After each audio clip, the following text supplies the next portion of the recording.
Hello everybody and welcome. Today we will be discussing about how to add product badges in Shopify. Now before we start, make sure you click the link below to get the best Shopify free trial and start your business with some exclusive bonuses. Adding product badges is extremely important if you want to simply increase the integrity of your products.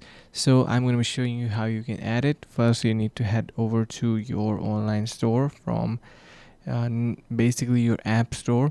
There you need to search for badges, and I have a badges related application already installed, Trust Badges Pair. So these are for the trust, and you can add these onto your products. Similarly, you can have various product badges if you search it in your app store, and you can have a lot of control over it. So you can add any badge, like for example, if you want to add badge related to buy now, sale, or anything like that. You can see we have various badges showing up in here, and anything could be easily added onto your products. So pretty easy.